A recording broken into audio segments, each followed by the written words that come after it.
दोस्तों, अगर आपके भी खीरे की फसल में इस तरीके से पत्तियों में कुछ रेंगने जैसा निशान दिख रहा है तो आप सावधान हो जाइए, नहीं तो आपकी पूरी फसल बर्बाद हो सकती है। दोस्तों, ये जो है ना, ये लीफ माइनर होता है और ये आपके पत्तियों में रेंग कर अंदर से इसको खाता रहता है और इसमें जो क्लोरोफिल होता है इसको खा जाता है। फिर धीरे धीरे आपकी जो पत्ती होती है ये सूख जाती है, ये भोजन नहीं बना पाती है और ये बहुत ही खतरनाक रोग होता है भाई। ये जो है एक कीड़ा होता है और इसकी जो मक्खी होती है इसी पत्तियों में अंडे दे देती है और उसके जो लार्वा होते हैं ये पत्ती के अंदर अंदर रेंग रेंग कर इसमें से जो क्लोरोफिल होता है, इसका जो हरा पार्ट होता है, इसको खाते रहते हैं। और इसी तरीके से जब ये खाते रहते हैं ना, तो जब आपकी पत्ती से क्लोरोफिल खत्म हो जाती है तो ये भोजन नहीं बना पाती है और ये धीरे धीरे आपकी पूरी फसल में फैल जाते हैं। और जब पूरी फसल में ये फैल जाएंगे तो आपकी फसल कमजोर हो जाएगी और जल्दी से ये सूखने लगती है। तो भाई, इससे बचाव के लिए आपको सही समय पर इसका कंट्रोल कर लेना चाहिए। जब शुरुआती अवस्था होती है, जब आपकी फसलों में ये रोग और बीमारी नहीं आई रहती है, उस टाइम पर आपको नीम ऑयल का स्प्रे कर देना चाहिए। अगर आप नीम ऑयल का स्प्रे पहले से किए रहेंगे तो इसमें जो मक्खियां होती हैं, जो कीड़े होते हैं, ये पहले से उसमें नहीं आते, वो रिफ्लेक्ट होकर दूर चले जाते हैं। उसके बाद जब भी आपको अपने खेत में पहला लक्षण दिखाई दे इस तरीके से, मतलब कि यहाँ पर पत्ती के अंदर कोई चीज रेंग रेंग कर इसको खा रही है और ये सफेद टाइप से धारियां बन रही हैं, तो आपको उसी समय पर यहाँ पर जो केमिकल का यूज कर लेना चाहिए। शुरुआती अवस्था में आपको जो है इमामेक्टिन बेंजोएट 5% एसजी के फॉर्मुलेशन में जो आता है, प्रोक्लेम नाम से दवा आती है। इसका आपको 10 ग्राम प्रति पंप, मतलब 15 लीटर की टंकी में आपको 10 ग्राम का यूज करना है। 1 एकड़ में आपको 100 ग्राम यूज करना है, 150 से 200 लीटर का पानी का घोल बनाकर। यहाँ पर हम जो भी आपको दवा आगे बताने वाले हैं, सब में आपको 1 एकड़ में करीब 150 से 200 लीटर पानी का जरूर प्रयोग करना चाहिए, क्योंकि जब भी आप भरपूर मात्रा में पानी का प्रयोग करेंगे तभी आपकी हर फसल में हर जगह पर अच्छे से दवा का प्रयोग हो पाएगा। और इसी के साथ साथ आप स्वच्छ पानी का यूज करें और उसमें कोई सिलिकॉन बेस्ड स्टिकर 4 से 5 ml जरूर मिला लें। तो भाई, ये तो हो गई पहली दवा।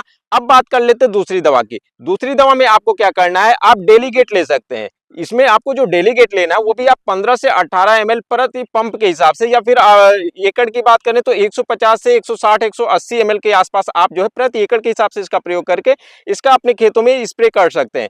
इससे भी आपके खेतों में जो ये लीफ माइनर है, इससे आपका बचाव हो जाएगा भाई। अब इसके अलावा जो है एक दवा आती है, वेनिविया करके आती है, एफएमसी कंपनी की वेनिविया आती है, ये भी काफी अच्छा रिजल्ट देती है। और ये जो दवा है ना भाई, ये आपका करीब जो है 280 से 300 ml के हिसाब से इसका डोज रहता है प्रति एकड़ के हिसाब से। अलग अलग फसलों में अलग रहता है, तो खीरे की फसल में आप इतना डोज लेकर चल सकते हैं। और ये जो दवा है ये भी काफी अच्छा काम करती है लीफ माइनर पर। किसान भाइयों, यहाँ पर जो हम दवाइयां बता रहे हैं ये केवल लीफ माइनर पर ही नहीं काम करेगी। अगर आपका जो खीरे की फसल है तो इसमें कुछ दवाइयां ऐसी भी है जो साथ ही साथ रस चूसक कीड़ों पर भी कंट्रोल करती है। एफिड है, जेसिड है, थ्रिप्स है, इन सब पर भी अच्छे से कंट्रोल करेंगे।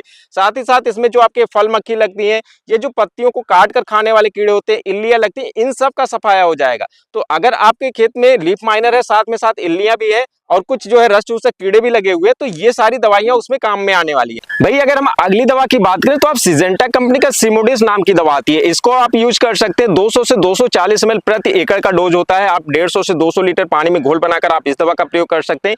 ये दवा भी काफी अच्छा रिजल्ट देती है। ये केवल इसी के लिए नहीं देगी, जिस तरीके से हमने पहले भी बताया है, इल्लियां है, रस चूसक कीड़े, सबके लिए ये दवा अच्छे से काम करने वाली है। तो अगर आपके भी खेत में इस तरीके से समस्याएं देखने को मिल रही है तो आप इन दवाओं का भी प्रयोग कर सकते हैं। किसान भाइयों, इसके अलावा और भी दवाइयां हैं, जैसे एम्प्लीगो का भी यूज कर सकते हैं। एम्प्लीगो का डोज रहेगा 80 ml प्रति एकड़ के हिसाब से, ये भी काफी अच्छा काम करती है। साथ ही वॉल्यूम फ्लेक्सी भी है, अगर इसका आप यूज करते हैं तो 200 ml प्रति एकड़ के हिसाब से आपको इसको लेना है। तो इस तरीके से इन सब में से कोई भी दवा का यूज कर सकते हैं आप, अपने खेतों से जो लीफ माइनर है इनको दूर कर सकते हैं।